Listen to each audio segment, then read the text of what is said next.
What should I expect after surgery? As we recover from surgery, there's some general limitations that everyone goes through. And these are mostly exercises that create bounciness, for instance, running, jogging, aerobics, those type of exercises. Generally, we need a week for stability before we do extensive exercise. Walking, treadmill, stationary bike are all fine within a day or two after surgery. But if we're gonna run a marathon, we need a week or two to really settle in, particularly if we're gonna also have exercises that involve weightlifting or weight toning. So about a week of those kind of restrictions. Also no immersive swimming for a week. You can get in the pool, do water aerobics as long as your head stays above the water line while you heal. This is all to give that small incision, generally 2.5 to 2.8 millimeters in size, time to seal. It seals immediately with Velcro, but it's not watertight or healed for 5 to 7 days. So we take those precautions from an activity level standpoint.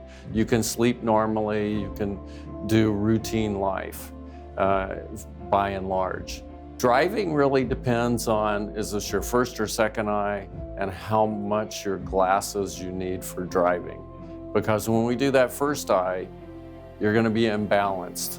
And some people are nearsighted enough to where they're very imbalanced with the glasses, because the glasses will not work on your new eye. They're gonna be way too strong, but you still need them on your other eye. Sometimes that means we'll use a temporary contact lens to balance the eye, depending on the power of the glasses. So in general, if your glasses aren't too strong, you can get back to driving usually within 36 to 48 hours. But there are some instances where people have trouble driving until we get the second eye done to balance you.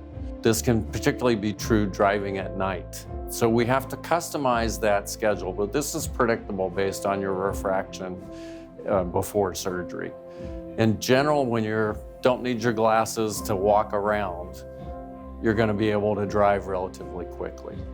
Work really depends on the type of work. If it involves physical labor, you're gonna need a week. If you're in a really dusty construction type of environment, you may need more than a week to be comfortable in that dusty environment. But in general, most people can get back to work within a week time frame. We can always use more time if you have time saved up in your PTO bank. But in general, you're able to be functional in that window of time.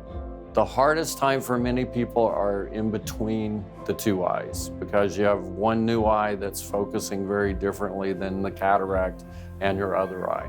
So it also depends on how early you are in the process or how developed your cataract is as to what to anticipate. If neither eye is functional for driving, sometimes one eye is not enough to drive yet. So it really is something that can be discussed and determined so you know. But there isn't really a generic statement that everyone can plan on, because everyone's entering the surgery at a different point in their stage of cataract.